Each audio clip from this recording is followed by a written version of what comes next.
Bonjour à tous. Bienvenue, je suis Robert Dumontet, je suis le directeur du Centec et du Carrefour d'innovation INGO. Le Centre de l'entrepreneurship technologique de l'ETS et ses partenaires, le FDEM, les CEDEC Centre-Nord, Centre-Sud, Antique Quartier-Ville, le réseau, l'ETS, l'Université McGill, la Chambre de commerce du Sud-Ouest de Montréal, le Réseau des femmes d'affaires du Québec, le CEIM, Femmes Essor et la Société immobilière Covadis. Ils sont très heureux de vous accueillir en si grand nombre au second 5 à 7 des Jardins de 2013, pour lequel nous avons reçu plus de 250 confirmations. Je remercie notre commandite Desjardins qui est représentée ce soir par Mme Sophie Paquet, M. Bernard Circé, directeur général, M. Gilbert Demers, directeur général, plusieurs directeurs de compte, dont M. Ben Chiroun, M. Côté, Manon Hamel, Alain Sauvageau et Ikam Souilmi. Est-ce que Anna, c'est un homme ou une femme? C'est un homme. Ah, c'est vous. OK. Pardonnez-moi, je voulais être sûr. Hein? Pour ne pas faire d'impair. Alors, je remercie également M. Sabin Boily. M. Sabin Boily, qui est directeur d'innovation et de relations avec l'industrie de l'ETS, qui nous accueille gratuitement dans les locaux de l'ETS aujourd'hui. Notre objectif en créant ces événements est de vous supporter dans le démarrage de vos projets d'entreprise technologique par le réseautage et la création de nouvelles entreprises technologiques. Ce soir, nous sommes heureux d'accueillir M. Claude Bélan, qui viendra partager avec nous sa vision et les facteurs clés de succès pour développer et faire croître nos entreprises coopératives pour contribuer à la prospérité du Québec. Avocat québécois devenu gestionnaire, M. Bélan a occupé le poste de président du Mouvement Desjardins de 1987 à 2000. Il a également siégé au sein de plusieurs organismes et commissions du gouvernement du Québec, dont la commission Bélanger-Campeau, 1990-1991, le Sommet économique de 1995, ainsi que les États généraux sur la réforme des institutions démocratiques en 2003. Nous avons demandé à Mme Margarita Lafontaine, éditrice du magazine Première en affaires et entrepreneur à succès bien connu, d'interviewer M. Bélan. Madame, Monsieur, je vous cède la parole et, évidemment, je garde le contrôle du temps. À vous.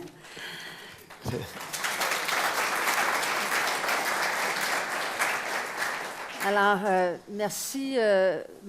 Dumontet. Bonsoir tout le monde. Bonsoir, M. Bélan. Bonsoir. Je suis en fait très heureuse d'avoir eu cette opportunité. Alors, ce soir, évidemment, c'est pour parler d'entrepreneuriat et tantôt, on va parler des différences entre est-ce que je veux partir une entreprise en technologie, est-ce que je la pars de la façon traditionnelle, capital de risque, capital action, ou est-ce que je regarde le modèle coopératif? Mais avant tout, on veut connaître l'homme, M. Bélan. Alors, moi, j'aimerais ça que vous nous parliez un petit peu de votre parcours professionnel. M. Dumontet a mentionné que vous avez commencé votre carrière comme avocat. Oui. Alors, parlez-nous. Vous avez commencé comme avocat, saviez-vous? J'ai un parcours qui est très traditionnel. J'ai fait mon école primaire chez les Frères Saint-Gabriel. J'ai fait mon cours classique chez les Jésuites. C'était le temps où les valeurs religieuses étaient dominantes.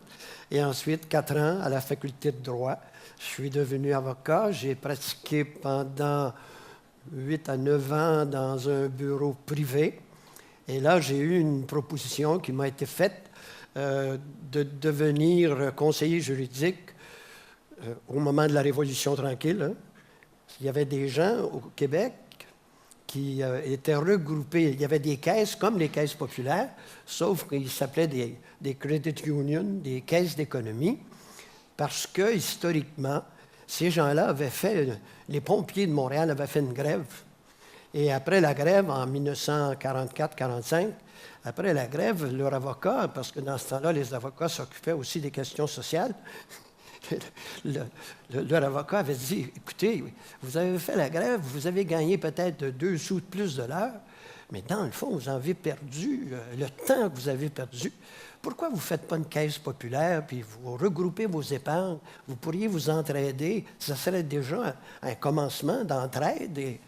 Alors, ils ont trouvé que c'était une bonne idée. Ils sont allés voir le sénateur Vaillancourt, qui était le grand chef de Desjardins à l'époque, en leur disant, bien, nous, on est des caisses de groupe, puis on voudrait devenir une caisse populaire. On peut-tu rentrer chez Desjardins?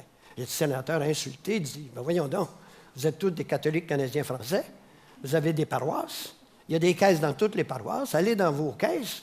Qu'est-ce que c'est ça, des caisses de groupe, des caisses d'usine? C'est franc-maçon. Alors, ils sont revenus au Québec, puis ils ont rebondi dans mon bureau.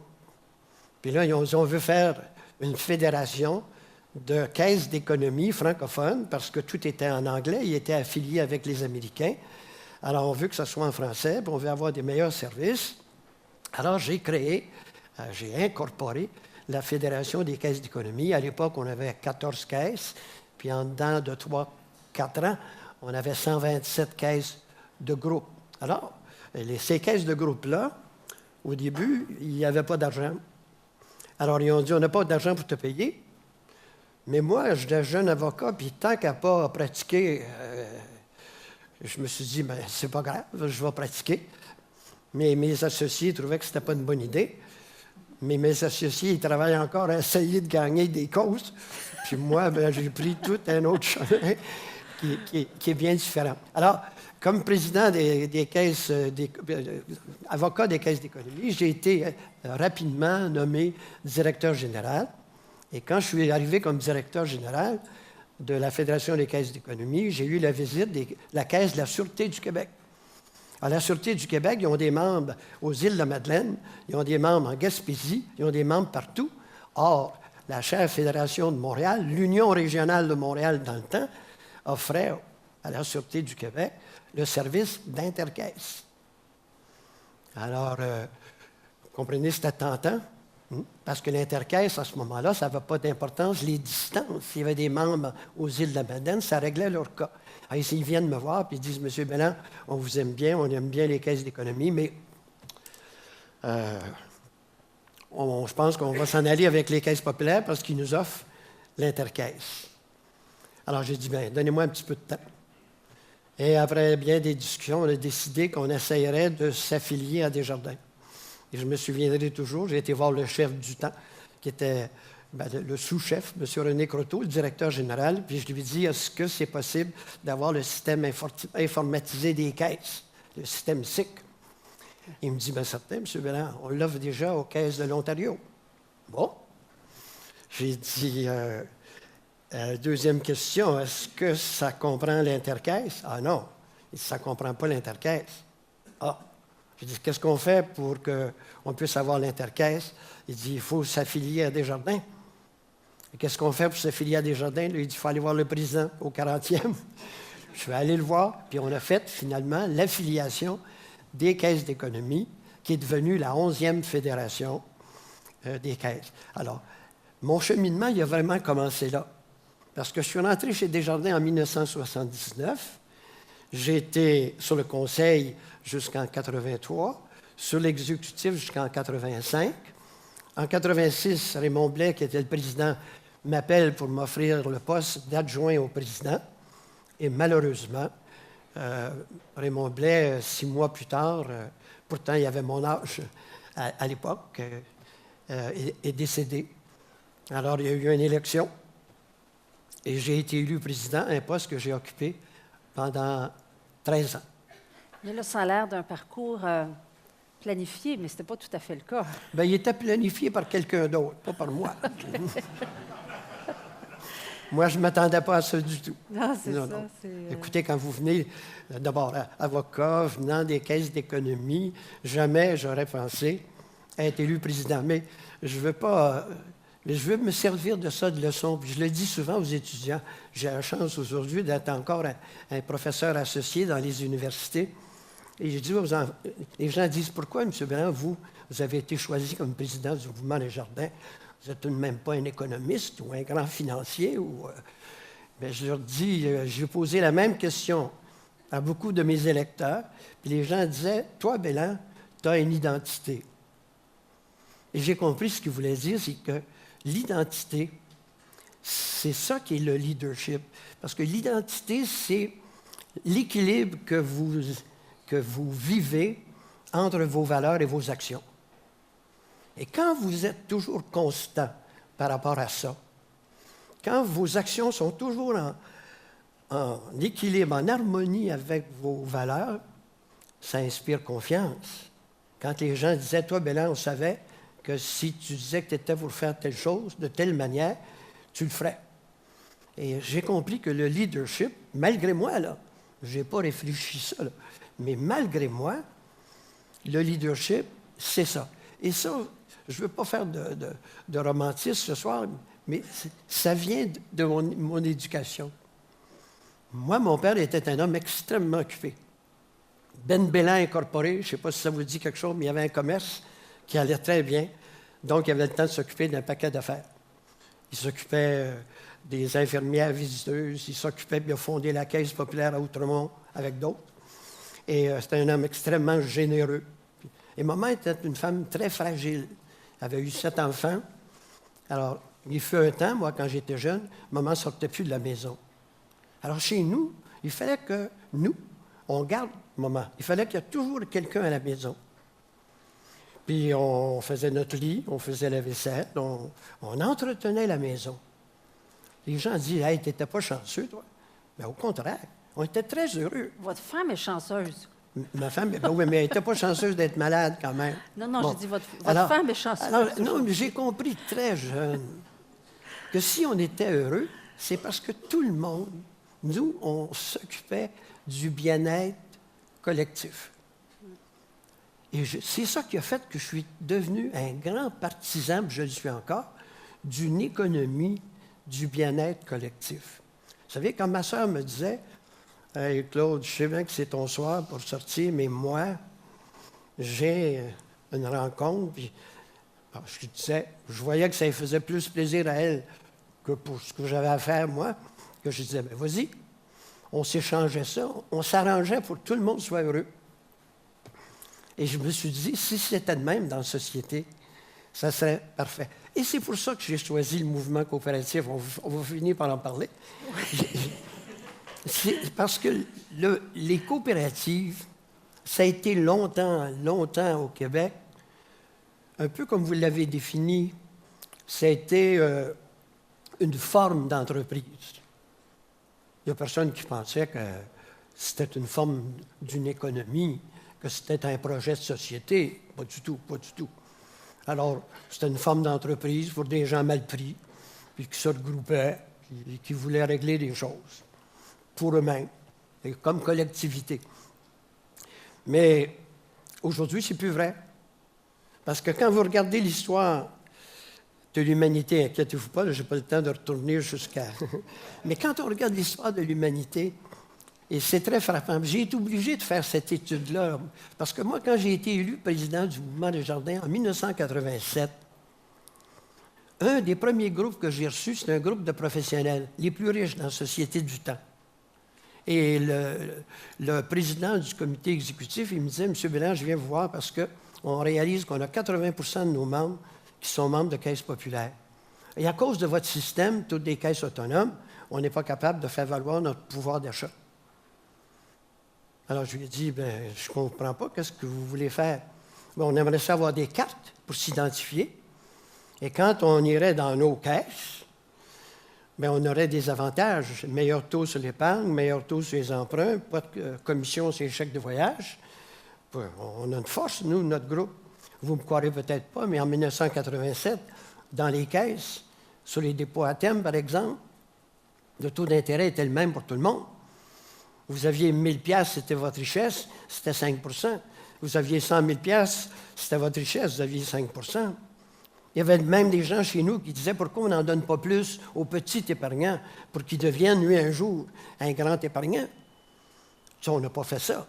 Alors, le président de l'exécutif, il me dit, « Monsieur Bélan, c'est bien dommage.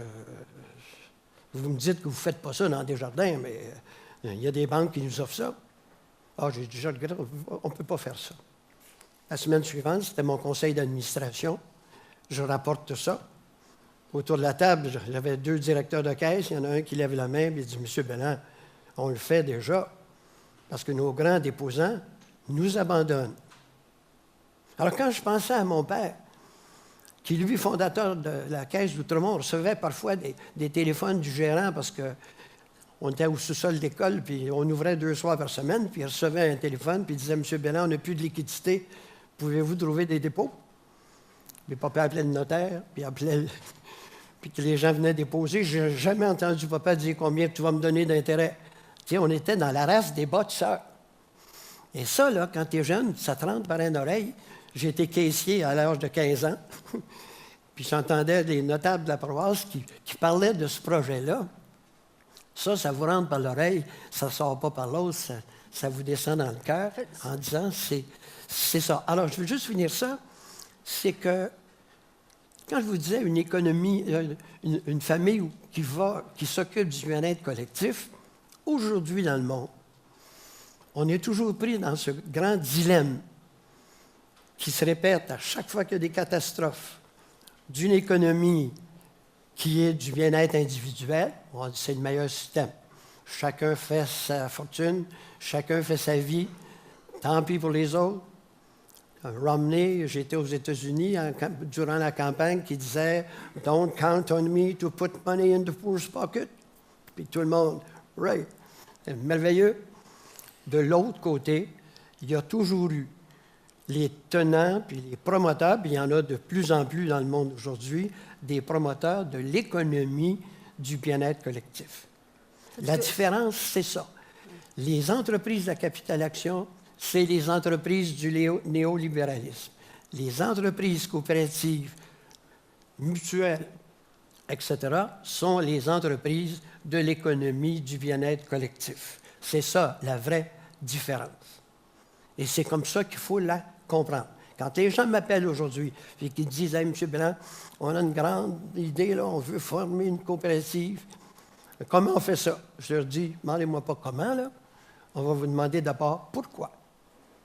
Pourquoi vous voulez faire une coopérative? » Il y en a qui se disent « Ah, ben c'est parce que c'est sexy, le mot coopérative, c'est beau, ça inspire confiance. » Je leur dis « Oublie ça, là. On ne forme pas une coopérative pour ça. On forme une coopérative parce qu'on s'occupe du bien-être collectif. Ça, c'est essentiel. La coopérative est faite pour les consommateurs, pour les usagers. Les coopératives de travail pour les travailleurs. C'est la grande différence. Mais on revient aux pratiques. Un jeune homme, 3 jeunes hommes, 2 jeunes hommes, 2 jeunes femmes veulent partir une compagnie en technologie. Mm-hmm. Ils se demandent, bon, on va évaluer, est-ce qu'on part une entreprise à capital action ou est-ce qu'on fait une coopérative? Quelles sont les questions qui doivent se poser? Qu'est-ce qu'ils doivent évaluer? Il faut qu'ils disent qu'est-ce qu'on veut faire? Pourquoi on veut être 4, là? Pourquoi on veut être 6? Pourquoi on veut se mettre ensemble? Surtout souvent en technologie parce qu'il y a beaucoup d'inventions, on s'entraide, il y a du développement à faire et c'est plus facile de partir plusieurs que de partir tout seul. Oui. Alors, mettons qu'ils commencent à 4. Qu'est-ce qu'ils doivent évaluer? Là? Si vous aviez à le recommander, à quoi doivent-ils penser? Bien, ils font la même évaluation. C'est des entreprises, là. Mm-hmm. Ce n'est pas des œuvres sociales, ça. Ce sont des entreprises, mais dans lesquelles on introduit la démocratie. Okay. C'est la grosse différence. Mais on veut faire de l'argent tout le temps. C'est sûr. C'est sûr. On veut en faire beaucoup. Oui. Puis on veut la bien partager, surtout. Okay. Ça, c'est les mêmes règles comme entrepreneur, c'est certain. Mais l'objectif n'est pas le même. L'objectif, c'est qu'on existe. Il y a 2 sortes de coopératives. Il y a des coopératives de consommation. Dans ces coopératives-là, les usagers sont les membres. Si vous êtes dans le domaine de l'épicerie, tous les clients de l'épicerie, ils sont des membres.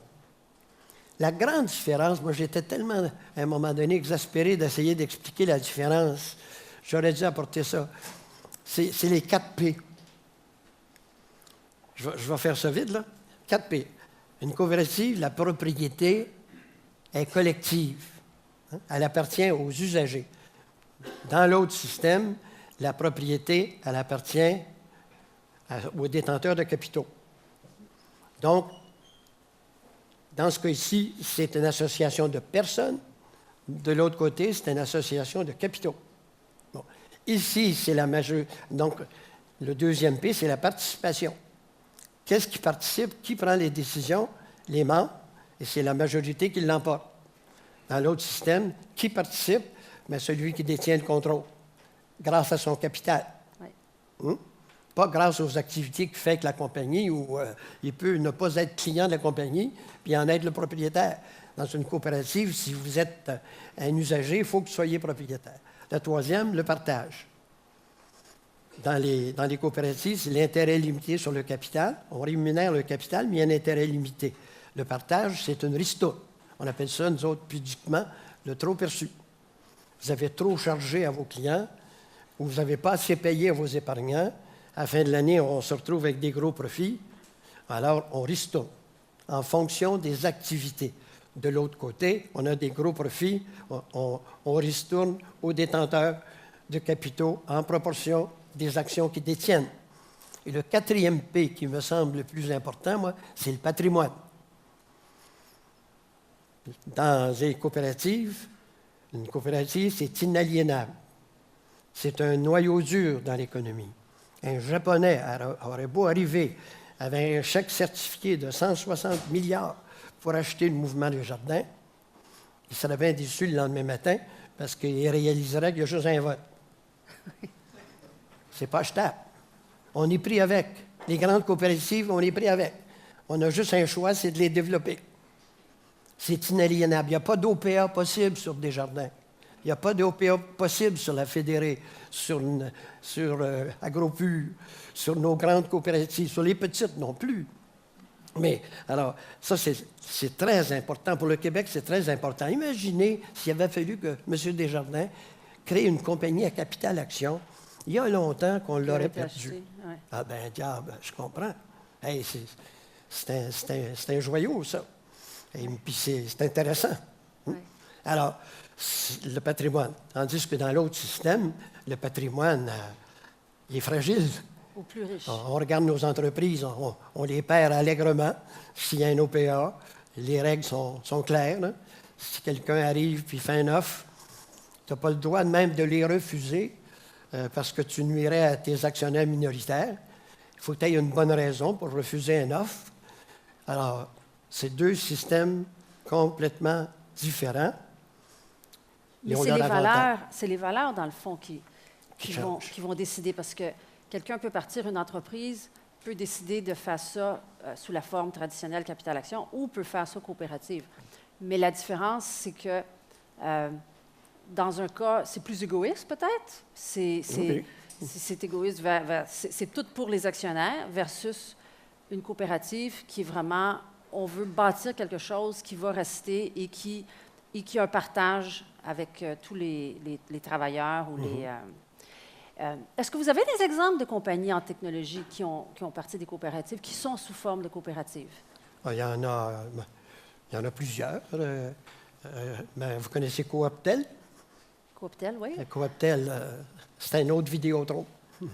Non, c'est des gens qui se sont regroupés, des gens forts dans la technologie des communications et qui, je ne sais pas combien ils sont dans la coopérative, là, mais aujourd'hui, c'est une coopérative d'usagers. Alors, c'est Cooptel, c'est en est une. Il y en a, j'ai une liste, là. Il y en a plusieurs. Mais Cooptel, c'est des usagers. Ce n'est pas nécessairement quelqu'un qui développe un nouveau produit. Ce n'est pas une invention, ce n'est pas une nouvelle... Il cherche à l'améliorer par la technologie. Il est à l'affût des meilleures technologies. C'est certain. Écoutez, je vais donner un autre exemple. Les éoliennes, les usagers qui décident, oui, nous, on va installer des éoliennes chez nous, mais ces instruments-là, cette technologie-là, on va en être propriétaire, puis c'est nous qui en avons tiré les bénéfices. Ça existe. À Rimouski, face à la crise énergétique, les coopératives s'investissent dans dans les alternatives en bioénergie. Ce sont des gens qui comprennent que les multinationales privées ils ont des intérêts financiers dans l'exploitation des carburants fossiles. Ils disent, nous, on ne veut pas ça.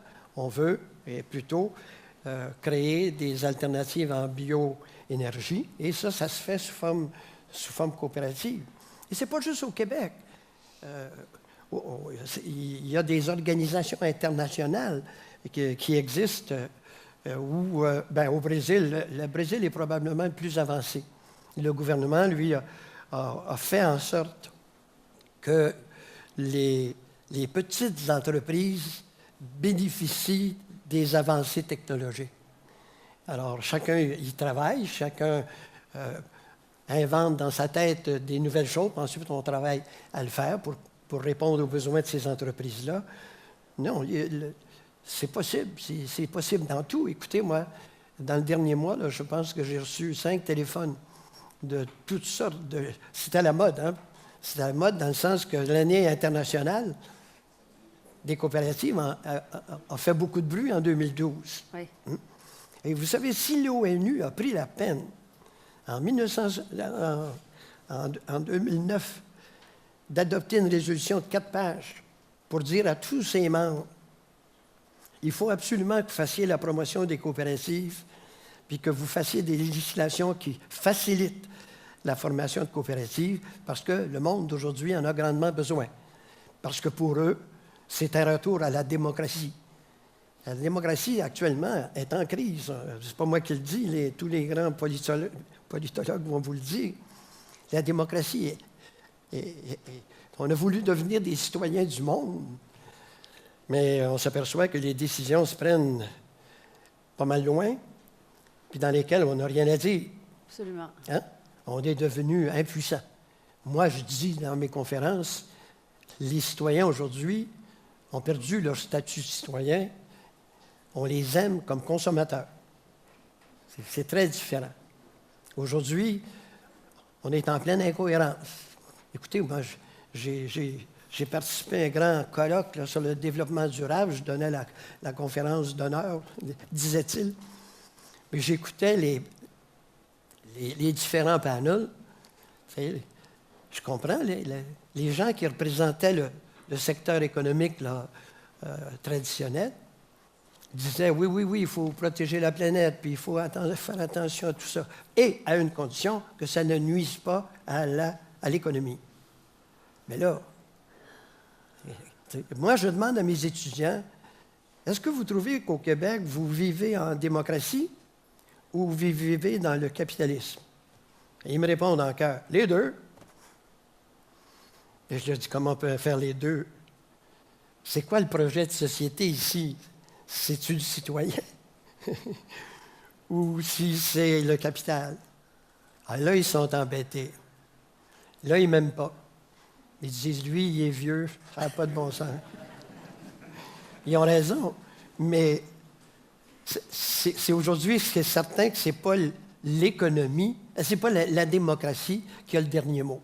C'est l'économie. Ah ben non, c'est l'économie qui a le dernier mot. C'est l'économie qui est capitaliste. L'argument économique, aujourd'hui, c'est l'argument final. Ça, c'est certain. Et qu'est-ce que ça donne? En bout de piste, ben, tous les grands économistes, Joseph Stiglitz, Hervé Kempf, il y a une littérature surabondante sur le sujet, mais ça ne compte pas. Hein? On dirait que ça ne sert à rien d'écrire des livres. Je viens d'en faire un là, sur l'évolution du coopératisme dans le monde. J'espère que je vais vendre au moins 500 copies, là,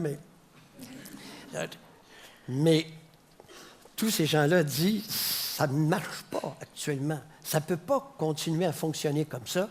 Il est sûr qu'il faut faire des changements. Ce qui ne fonctionne pas, c'est le système capitaliste qui est rendu à un c'est débalancement. Vous savez, le libéralisme, c'est un excellent système. On a vécu longtemps avec le libéralisme. Mais aujourd'hui, on a un ultra-libéralisme. Vous savez, tous les Milton Friedman de ce monde, puis Thatcher, puis Reagan, qui ont fait... J'ai vécu ça, moi, quand j'étais dans les caisses, là, tout ce basculement du monde mais ça a été surtout un basculement des valeurs. J'ai toujours dit que le Québec a beaucoup plus souffert de ces crises de valeurs que de ces crises économiques. Et malgré tout, on s'en tire très bien. Pourquoi au Québec? Parce qu'on a une économie pluraliste. On a des entreprises de capital-action, des très bonnes. On a des entreprises coopératives, des très bonnes. Puis on a des entreprises d'État, des très bonnes. Parce qu'on est un grand peuple, mais on n'est pas nombreux. Et quand on n'est pas nombreux, on a besoin de l'État. Tu sais, pour l'Hydro-Québec, par exemple, il protège une de nos ressources les plus stratégiques pour le Québec. C'est très important. Et d'ailleurs, c'est ça que je trouve drôle, parce que dans la théorie libérale, on dit toujours le moins d'État possible, le moins d'État possible. Mais quand j'étais aux États-Unis, ça chialait tout le monde. Les partis politiques, les gens d'affaires, ils chialaient parce qu'ils disaient « Qu'est-ce qu'il fait Obama? Qu'est-ce qu'il fait le gouvernement? » Puis je voyais dans le journal il n'y a pas longtemps, ici au Québec, là, « Ah, le gouvernement ne fait rien sur le plan économique. Mais on veut-tu qu'il s'en occupe ou bien si on ne veut pas qu'il s'en occupe? » Tu sais, on est dans cette espèce de... Quand l'économie va, on dit au gouvernement « Occupe-toi-en pas. » En tout cas, oui, je suis très critique du système capitaliste comme il est actuellement. Il est exacerbé. J'ai écrit un livre là-dessus, un livre qui s'appelle « Plaidoyer pour une économie solidaire ». Mais j'ai répété dans ça ce que les grands économistes m'avaient enseigné, parce qu'aujourd'hui, il y a quasiment une unanimité là-dessus. Mais alors, je comprends tout ça, mais pour les gens ici qui parlent entrepreneuriat, je veux quand même revenir à ça. Donc, c'est une question de valeur. Est-ce qu'ils veulent créer une entreprise pour eux, simplement, ou ils veulent contribuer à la société et créer un meilleur Québec, dans le fond, un meilleur Canada, un meilleur... et tout ça. Parce que le modèle coopératif, ce que vous dites, c'est qu'il pourrait s'appliquer à n'importe quelle industrie. Mais c'est qu'il faut élever le débat. Il ne s'agit pas juste de créer des entreprises. Il s'agit de créer des entreprises qui sont utiles au développement de la société. La société, c'est ça. Aujourd'hui, justement, on a mis dans la tête, dans bien des universités américaines, puis probablement canadiennes aussi, que les gens, ils font une entreprise pour faire de l'argent, une économie du bien-être individuel. Oui. Tant pis si c'est pas bon pour la société. Oui. Ben non, mais... OK. Alors, là... Il faut s'intégrer dans la société. Dit quand je fais... Et c'est ça le beau côté des coopératives, parce que... Et Mme Clinton a un bel exemple, puis je vais vous le donner. C'est l'exemple du tabouret. Mme Clinton disait à Davos, devant tous les gens d'affaires du monde, elle leur disait, je me suis promené dans vos ateliers, je vois que l'économie est en de bonnes mains, mais je n'ai pas entendu parler beaucoup du politique, je n'ai pas entendu parler beaucoup du social. Pourtant, c'est très important pour l'équilibre de la société. Elle disait, c'est comme un tabouret. Le tabouret, il a 3 pattes. La société a 3 pattes. Elle a le politique, le pouvoir politique, le pouvoir économique et le pouvoir social. Alors, quand le pouvoir social est trop fort, c'est l'anarchie. Quand le pouvoir politique est trop fort, c'est la dictature. Et quand le pouvoir économique est trop fort, c'est le monde qu'on a aujourd'hui. Alors, dans les grands chats, quand on parle de liberté, d'égalité et de fraternité, on a oublié ça. Aujourd'hui, c'est l'économie. Les inégalités sont de plus en plus grandes, mais ce n'est pas grave. C'est une économie fondée sur l'économique. Alors, pour rétablir ça, il faut un équilibre. Il faut un équilibre entre les trois. Alors, vous recommandez à tout le monde de penser plus société aussi lorsqu'on pense créer une entreprise. Ben, je ne pensais pas que j'avais besoin de recommander ça. Pour quelqu'un qui regarde les deux modèles aussi, est-ce que c'est un leadership différent quand on est... Oui, on gère... oui. Moi, ma grande chance, vous savez, les premiers 6 jours où j'ai été président, mon chauffeur, j'avais un chauffeur, on se promenait de village en village parce qu'on voulait aller voir tout notre monde. Puis, tu sais, à chaque village, je passais, il y avait une caisse, il y avait une autre caisse. Je me disais, comment je vais faire, moi, le petit bilan, pour mener toutes ces 1330 caisses, c'est ça qu'on avait dans le temps. Je me suis calmé le jour que j'ai compris, dans chacune des caisses, il y a un conseil d'administration, il y a un président, puis dans chacune des fédérations régionales, il y a un conseil d'administration, il y a un président. Moi, je suis en haut. Ma seule tâche, moi, c'était de faire en sorte que ce flottille-là, elle marche vers le même but, Oui. dans les valeurs qu'on s'était données. Alors, j'ai passé mon temps à travailler là-dessus, à faire en sorte que notre flottille, parce que dans le temps, là, les bateaux, ils naviguaient pas mal comme ils voulaient. On a réussi un peu à les faire travailler ensemble, puis aujourd'hui, c'est encore plus vrai. Alors, c'est dans les coopératives, c'est définitivement un leadership partagé. Dans les entreprises en capital action, celui qui détient la majorité des actions, c'est lui qui a le pouvoir. Ouais. Il peut être généreux quand même, je ne dis pas le contraire, mais c'est lui qui a le pouvoir. Mais là, je suis obligé de vous couper. Oui, j'ai senti une présence derrière moi. Hein? C'est ça. Un grand merci, Mme Lafontaine. M. Bélin, merci beaucoup.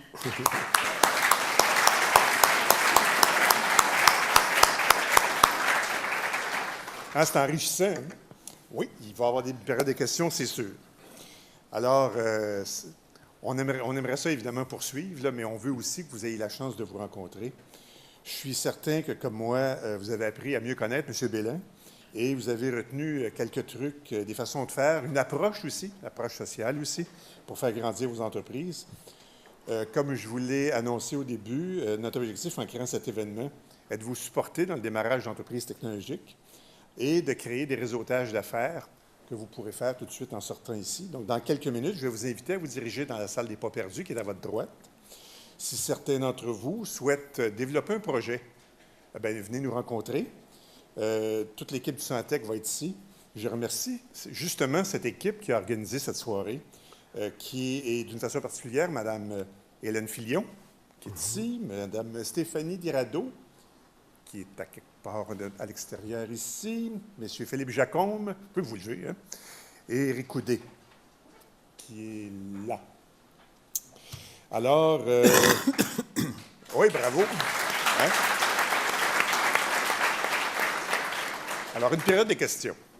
Vous avez une question, on a un micro, vous pouvez aller joindre monsieur là-bas. Oui. Il y a le micro s'en vient. Je crois que je peux parler sans micro.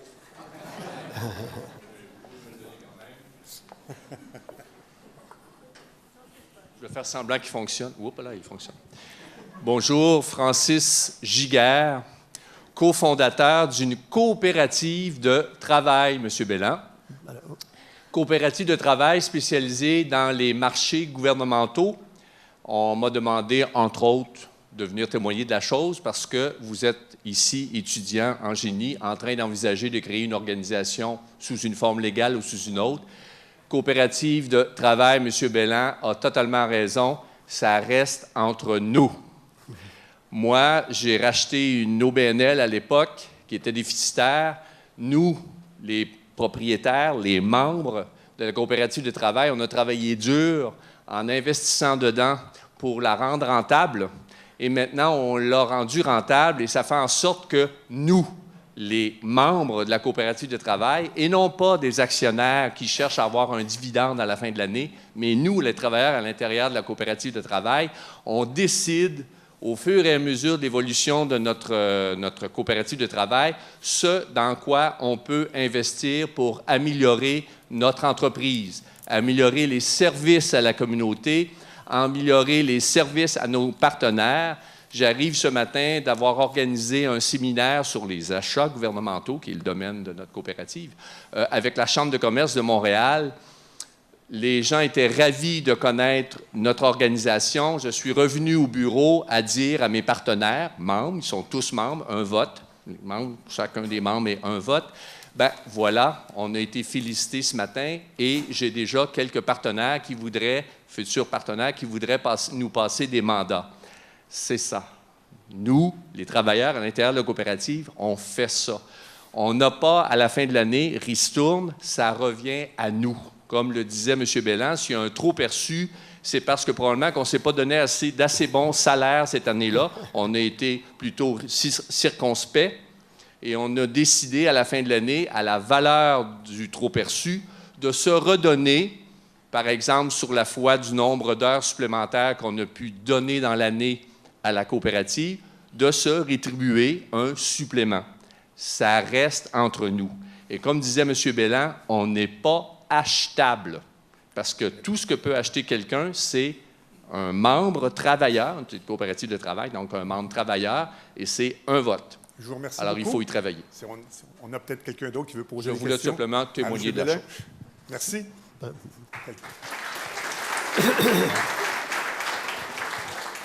Autre question? Oui.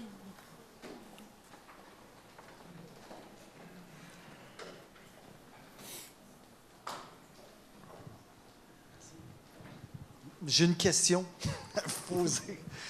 Vous parliez de valeurs au départ. Vous parlez aussi de leadership.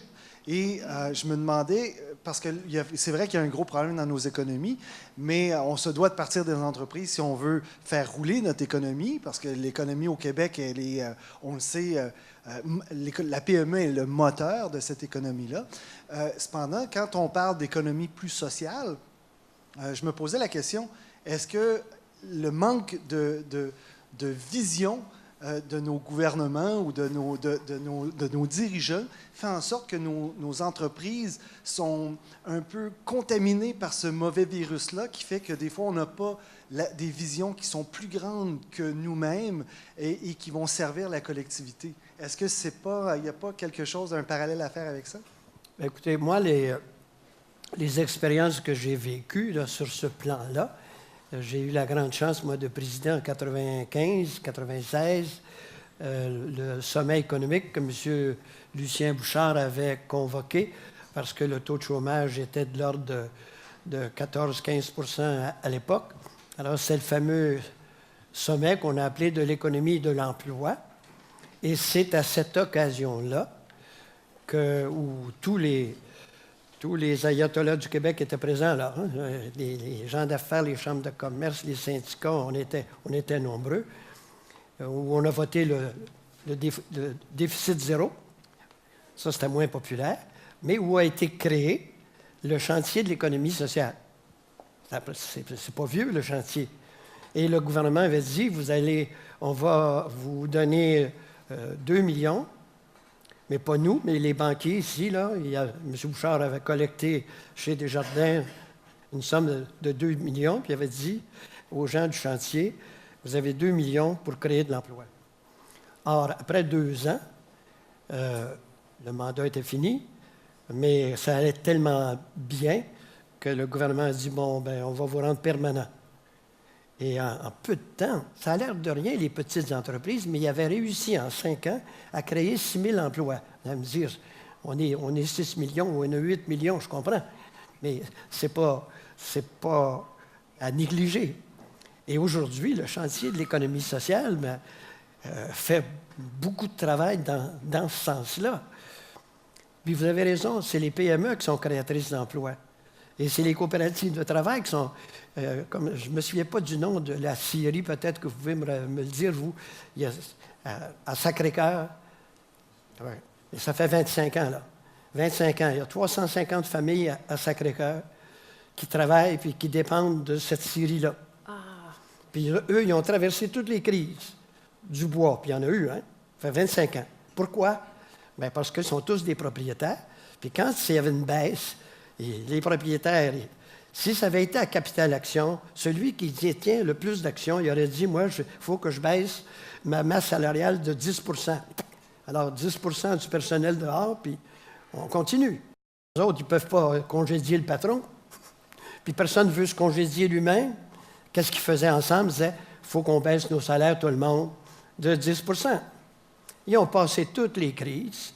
Ils sont encore là, ils sont rendus un des plus gros. Ils sont à l'international avec des technologies là, de la plus haute, du plus haut niveau. Les gens viennent même de l'étranger pour voir comment... C'est Bois-Sacco. C'est Bois-Sacco à Sacré-Cœur. C'est un bel exemple. Mais pour une compagnie en démarrage, est-ce que c'est aussi facile d'aller chercher du financement sous forme Non, c'est pas facile. coopérative? Non, au contraire. C'est pas facile. Il existe aujourd'hui une fiducie, la fiducie de l'économie sociale, dans laquelle il y a 60 millions. Et on fait des prêts qui sont adaptés, évidemment, à l'économie sociale. Alors, la période, disons, c'est pas aux 5 ans, là, on a une période de 13 ans. C'est presque du love money. Oui. Mais il reste quand même que les résultats, à date, sont excellents. Il n'y a pas de perte. Parce que là aussi, il y a une solidarité. Les gens sont contents d'avoir une fiducie. Ils ne veulent pas que la fiducie souffre. Puis quand il faut, ben, on vient au secours.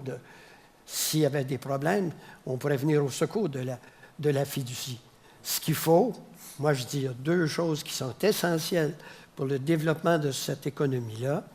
C'est des sources de financement. Il faut qu'on réussisse à trouver ici des banques sociales qui sont dédiées. Desjardins fait sa part, mais il faut qu'il y en ait plus. Et le deuxième, c'est l'éducation citoyenne. Il faut l'enseigner. Ce n'est pas vrai qu'il y a juste un système qui existe au Québec ou dans le monde. Il faut l'enseigner, il faut en parler, et ça me paraît tellement important. Moi, j'ai fait ma carrière là-dedans. Ça fait 60 ans de carrière. C'est pas rien, là. Mais j'ai fait, je pense, j'ai été l'homme le plus chanceux.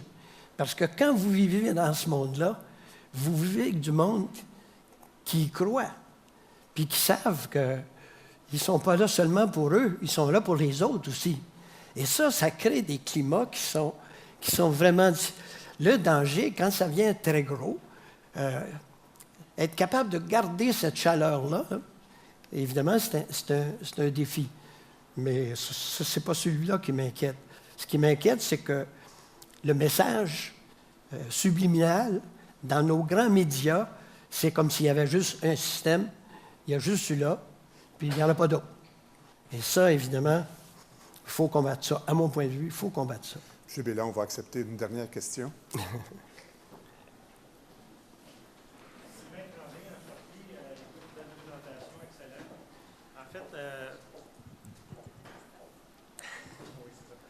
En fait, je me posais la question, avec la longue expérience que vous avez du monde coopératif, est-ce que ça allait évoluer en négatif ou en positif, le monde coopératif? Est-ce qu'il y en a plus aujourd'hui qu'il y en avait au moment où vous avez commencé votre carrière?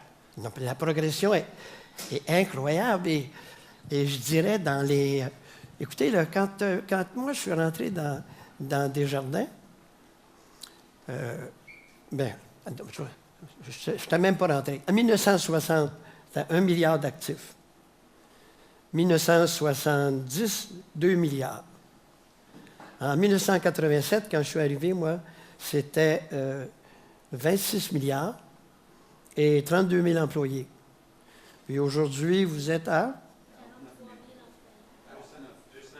200 milliards. Sans parler du mouvement des jardins. Non, d'accord. Non, mais aujourd'hui, il y a des coopératives dans tous les secteurs d'activité. Et quand je vous dis, là, aujourd'hui même, j'ai eu 2 téléphones des ordres professionnels qui rêvent d'être transformés en coopératives. Pensez aux ingénieurs, par exemple. Les ingénieurs qui sont dans les grandes firmes aujourd'hui et qui payent. Mais qui payent parce que leur patron a eu des idées très agressives pour essayer de trouver des contrats.